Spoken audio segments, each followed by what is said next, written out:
Okay, good day everyone. So for this video, we will discuss about the data, graphs, and measures of central tendency. So this is very important uh, part of statistics, especially pag nag-research kayo sa senior high school nyo and of course sa college. So ito yung mga important details na kailangan nyo malaman. So let's have a recall. So data types. So mayroong iba't ibang klase ng data. So first is the numerical data and then the categorical data. Pag sinabi natin numerical data, di ba pag mag-gather kayo ng mga data from your respondents. Pag sinabing respondents, sila yung sasagot ng survey ninyo, sila sasagot ng mga sa statistical tool ninyo. So, pag sinabing numerical data, it can be counted or measured. So, from the word itself, numerical, it talks about numbers. So, sa numerical data, merong dalawang klase. It can be discrete or continuous. So, pag sinabing discrete, countable. Pag discrete data, countable yung data mo. For example, yung mga data mo na makakakuha ka ng whole number. For example, number of people. Di ba? Hindi mo naman pwedeng bilangin yung tao na 1.5, 1 1/3 na tao. Hindi naman ganoon. Di ba? Pag nagbilang ka ng tao, 1, 2, 3, 4, 5. So, ibig sabihin, whole number mo siyang bibilangin. Number of books, number of subjects. Wala namang subject na 1.5 subject, di ba? Wala namang ganoon. Wala ring 1.5 na subject. So, ibig sabihin, kinakount mo yung data mo as a whole number. So, discrete yon. Then, continuous naman, measurable siya, and kung sa madaling salita, ito naman yung mga data mo na pwedeng may butal. Halimbawa, sa weight, sa height, di ba? Pwedeng 152 centimeters, pwede namang, halimbawa sa weight, 47.5 kilograms. So, ibig sabihin, pwedeng may butal, pwedeng may fraction, pwedeng may decimal. So, sa distances, dun din, pwedeng continuous yun. So, again, pag numerical data, may dalawang klase tayo dyan. May discrete and merong continuous. And then, meron naman tayong tinatawag na categorical data. Pag sinabi natin categorical data, pag sinabi natin categorical data, classifiable, meron kang categories. Kadalasan ginagamit to sa mga qualitative data. So, ibig sabihin, ginugroup mo yung mga data mo. For example, kapag sa research mo uh, gusto mong magkaroon ng representation yung ano mo, mga respondents mo as male and female and yung others. So, pwede kang gumamit ng categorical kasi kinakategorize mo. Kinakategorize mo as male, kinakategorize mo as female, then yung others. And pwede rin naman halimbawa, grade level. So, categorical din yun kasi merong grade level na grade 7, grade 8, grade 9, grade 10. So, may category siya. So, tingnan natin dito, class. Can you identify the type of the following data? So, dito, sa number of sleep, dito na tayo sa may sagot. Sa number of sleep, number of hours of sleep, numerical, discrete. Bakit numerical, discrete? Numerical kasi it talks about numbers. And then, discrete kasi, di ba yung number of hours of sleep, pwede mong ilagay sa pagpipilian, 2 hours, 3 hours, gaano ba katagal natutulog ang mga estudyante? 8 hours, 7 hours. So, discrete kasi binibilang mo as a whole number. Hindi mo naman, meron bang respondent na pwedeng magsagot na ang tulog ko kasi 7 hours, 7.15 minutes, ganun. 7 hours and 15 minutes. So, wala naman tayong minsan nabibilang. Di ba parang ano lang natin, tinatansya lang natin. Kaya siya discrete. And then age group, ang age group, alimbawa, gusto nyong kunin yung age group, pwedeng categorical yan. Kasi ginugrupo nyo. Ginugrupo nyo, may bracket or merong age bracket. So, categorical. Then, amount of distance walk, numerical. Numerical kasi it talks about numbers and continuous siya kasi it talks about distances. Di ba sa distances, pwedeng halimbawa, 6.5 kilometers, mga ganun. So, merong butal, may decimal. So, dito naman, representing data. Now that we have reviewed the types of data, we can explore the different ways to display the data. Pag sinabing display the data, meron kang mga representations. Paano mo ipapakita yung data mo. So, ito yung mga representations of data na pwede mong gamitin. Ito yung kadalasang ginagamit. Meron tayong bar graph. Ito yung itsura ng bar graph. Meron tayong line graph. And then pie graph. Dito sa bar graph, kadalasan ginagamit to for discrete numerical. Maganda siya gamitin for discrete numerical. Ibig sabihin, pag whole numbers lang naman yung given. So dito, for example, number of hours of sleep of the 8 respondents. So dito sa baba, yan, sa horizontal line, nandyan yung mga respondents. And then dito naman sa vertical line, nandito yung hours of sleep. Actually, napakadali nang gumawa ngayon ng mga bar graph, line graph, and pie graph kasi automatic na eh.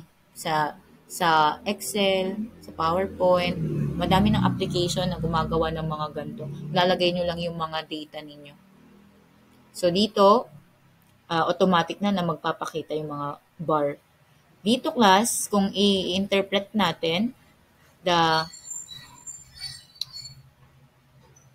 pinakamataas na number of hours ng tulog dito sa 8 respondents is 10 hours. Titingnan nyo na kung saan siya nakatapat doon. 10 hours yung pinakamatagal na tulog. Yan, pinakamatagal na tulog, 10 hours. Ang pinakamababang tulog naman is ito. Yan, masasabi natin siguro kung 6 to, sa gitna ay 7, may butal din dito. Pero, pwede naman class na, tingnan nyo yan. Meron na yan sa Excel. Kapag pinindot nyo yung mismong mga bar graph na yan, meron nang lalabas na data yung eksakto kung saan siya nakatapat. So, dito naman sa line graph, ayan, distance walk during weekdays. Ito yung line graph natin. Yung mga point na yan yung nagsisimbolize kung saan yung, halimbawa, itong Monday, yan, nasa gitna Nasa gitna ng 3 and 4 kilometers. So, 3.5 kilometers yung Monday. So, during Mondays, 3.5 kilometers yung nilalakad. Then, kung interpret natin to, Tuesday and Thursday have the same distances. 3 kilometers yung distances nila. Nakuha. So, dito, kadalasan ang line graph, ginagamit siya for continuous numerical data.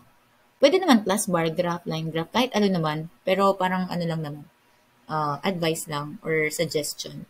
And then yung pie graph naman class, ito yung pie graph. Bakit tinawag na pie graph? Kasi para siyang pie, yan, pizza pie. Diba? May hati-hati, categorical. Maganda to gamitin sa categorical. So kung makikita natin dito, these are the age group of respondents, pare-pareho lang, almost pare-pareho lang yung bracket ng 13 years old to 18 years old, 19 years old to 24 years old, 25 years old to 30 years old, and then above 30 years old. Pare-pareho silang 17%. So they have the equal number of respondents na kabilang dyan sa age group na yan. So these are the representations of data na pwede nyong gamitin. Actually, marami pa. May histogram, yan, meron pang ganun. So, pero ito yung pinaka-basic na ginagamit. Ayan. Ito, kapag bar graph, madalas siya gamitin sa discrete data. Kapag line graph, sa continuous data. And then kapag pie graph, sa categorical data.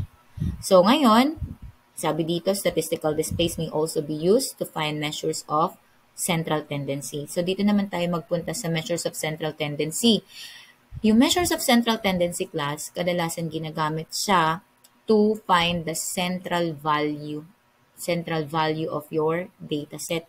Ibig sabihin, para bago mo ma-interpret yung data na nag-gather mo, di ba, after mo mag-gather ng mga data mo, kailangan ma-interpret mo yun. So, bago mo ma-interpret, so gagawa ka muna ng representations and pwede ka rin gumamit ng measures of central tendency para mas madali mo ma-interpret yung dataset mo. Dito sa measures of central tendency, from the word central tendency, inaalam nyo yung central value. So, meron tayong tatlong klase ng central tendency na pwedeng gamitin. Pwedeng median, mode, or mean. Mean, median, and mode. Tatlong M yan. So, tandaan nyo yan. Measures of central tendency, mean, median, and mode. So, tingnan natin dito. Measures of central tendency. The mean is the average value of the data. Ang ibang word for mean is average. So, tandaan nyo, mean is the average. Ang symbol for average, sa pag-sample lang, meron tayong symbol na X bar. Ang tawag dyan ay X bar. Sa iba naman, ang symbol ay mu.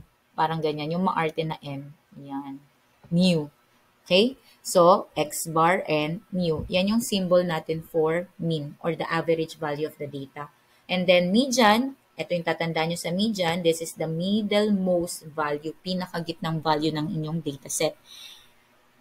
And then the mode, this is the most frequent value of the data, most frequent or most occurring, yung parang pinakamaraming beses na nag-appear na data. So, mas maiintindihan natin yan kapag nagkaroon na tayo ng example.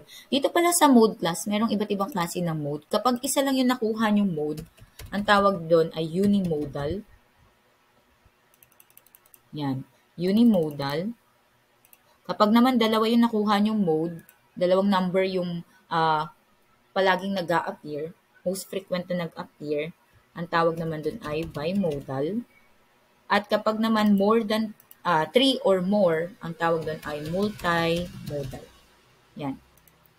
Unimodal pag isa lang, bimodal pag dalawa, multimodal kapag tatlo pataas. So, tingnan natin sa example. Sabi dito, consider the data of 5 runners below. What is the mean, median, and mode? So, dito, naka-table siya class, pero kahit naka-table siya, tinatawag pa rin itong ungrouped data. Meron kasing dalawang klase rin ng group meron dalawang klase ng data, maliban sa numerical at categorical. So, meron tayong ungrouped and group data. Pag sinabing ungrouped data, ganito lang, nakabigay lang siya ng isa-isang value.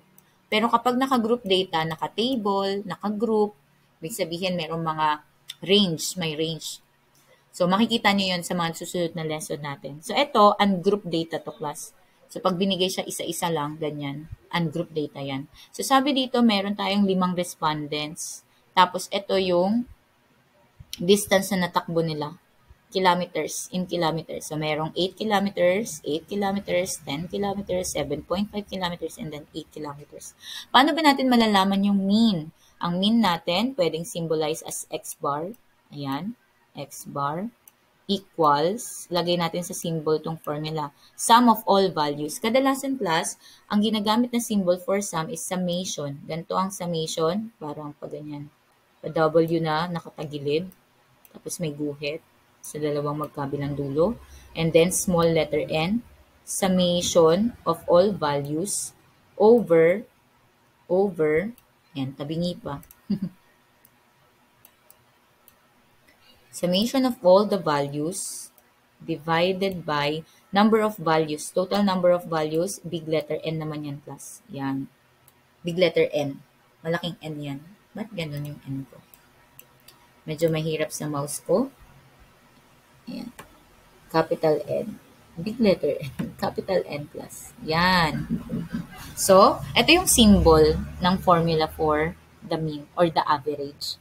So, ma'am, ano ba yan? Anong tawag dito sa W nakatagilid? Ang tawag dyan ay summation. Summation. Pag nakakita kayo ng ganyang symbol class, ibig sabihin, i-add nyo lahat ng values. So, for example, dito, the mean is equal to lahat ng data nyo, yung 8, 8, 10, 7.5, and 8, i-add nyo lahat yan. Yun ang ibig sabihin ng summation. Then, divided by 5. Saan galing ang 5?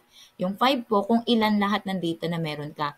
1, 2, then 3, 4, then 5. So, meron kang 5 na data, yun yung ilalagay mo sa denominator. So, pag in-add natin yan, class, pag in-add natin, 8 plus 8 plus 10 plus 7.5 plus 8, that is 41.5. Ayan, 41.5.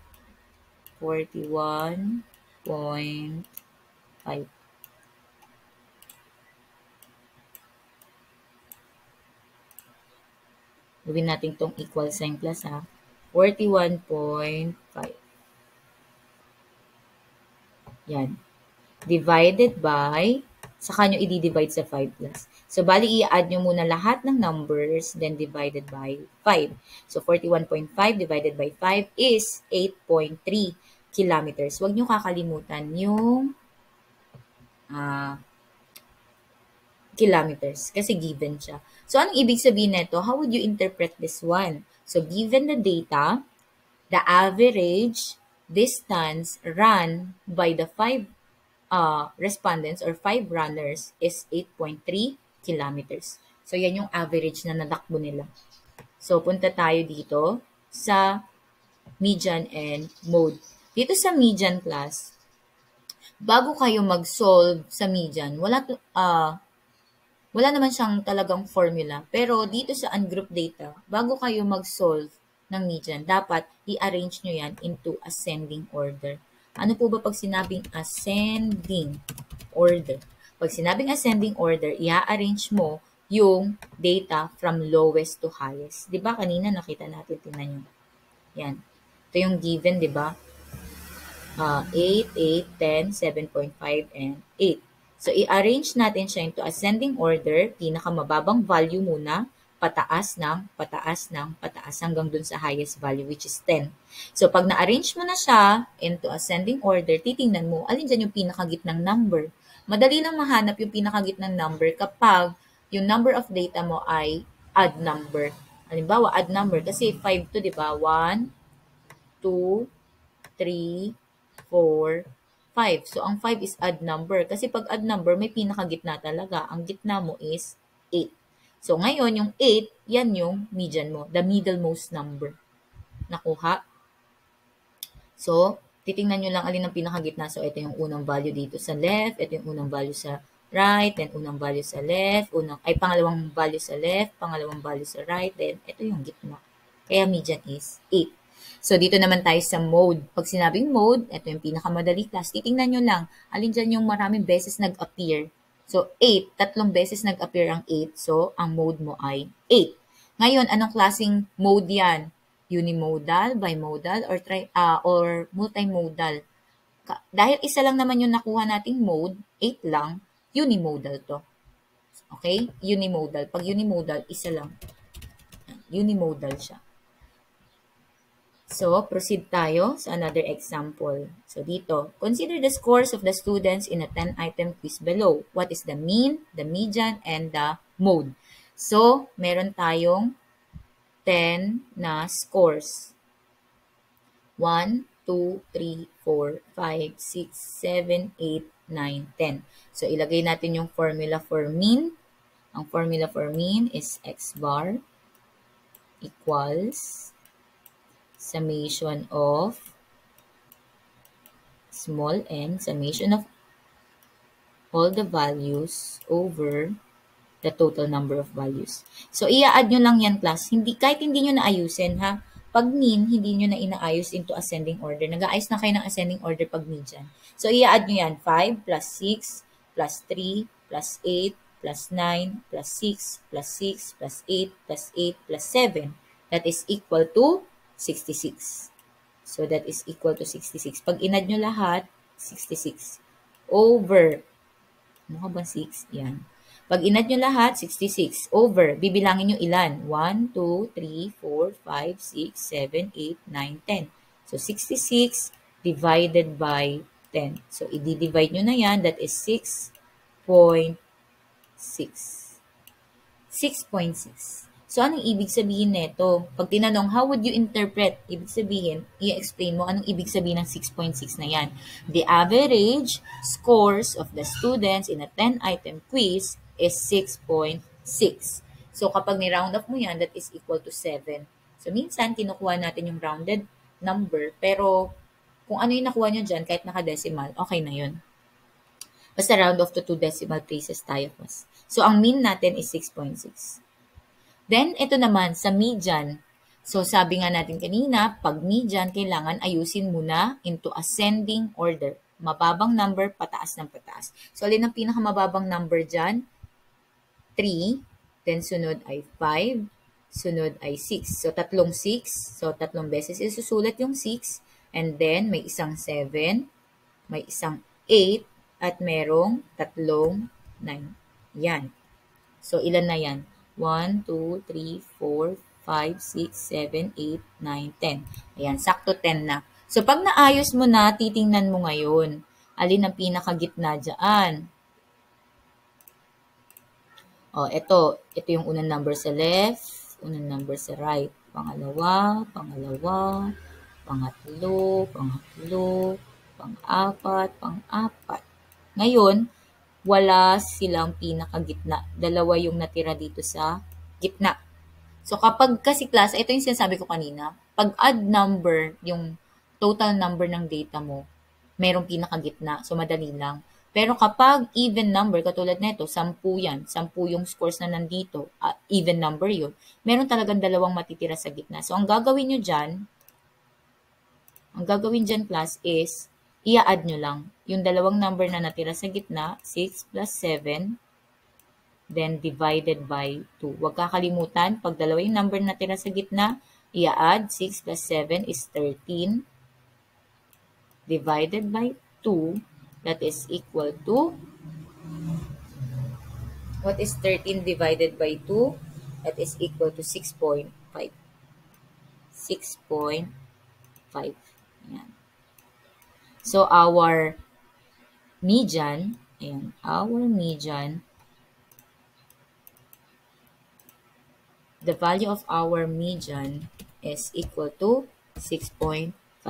Anong ibig sabihin ngayon yan, class? How would you interpret that? So, the middlemost number of the scores or the middlemost score of the students is 6.5. So, pag ni-round off, 7 din yan. So, ngayon, dito tayo sa mode. Di ba ang mode, titingnan mo lang, kahit hindi mo siya i-arrange into ascending order, titingnan mo lang, maraming beses nag-appear. Ilang beses nag-appear ang 6? 1, 2, 3. Ang 9, ganun din. Ilang beses nag-appear ang 9? 1, 2, 3. So, ibig sabihin, ang ating mode, dalawa. Dalawa yung mode natin, class. Kasi pareho silang tatlong beses nag-appear eh. So, 6 and 9. So, kapag dalawa yung mode mo, anong tawag doon? That is bimodal. Okay? So, do you have any question? Mag-chat na lang kayo if may question kayo. So, that is the measures of central tendency. So, next lesson natin is measures of position na tayo. This is the measure of central tendency of ungrouped data. Actually, may group data pa na pwede natin i-discuss. So, recap, representing data, we can use bar graph. For discrete data, we can use line graph for continuous data, pie graph for categorical data. And ano yung tatlong measures of central tendency? Mean, median, and mode. Kailan ginagamit ang central tendency? Para saan? To find the central value of your data. Ang mean, ang ibang tawag sa kanya ay average. Ang symbol is x bar and mu. Then, paano kinukuha ang mean? I-add lahat ng data divided by ilan lahat ng data. Median, middlemost value, kailangan ayusin muna from lowest value to highest value or ascending order.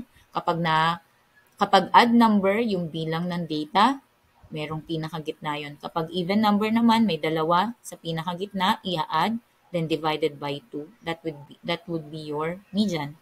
And then the mode, most frequent value, yung most occurring value, pinakamaraming beses nag-appear na data. So, yun yung magiging mode mo. Pag isa lang, unimodal. Pag dalawa, bimodal. Pag tatlo pataas, multimodal.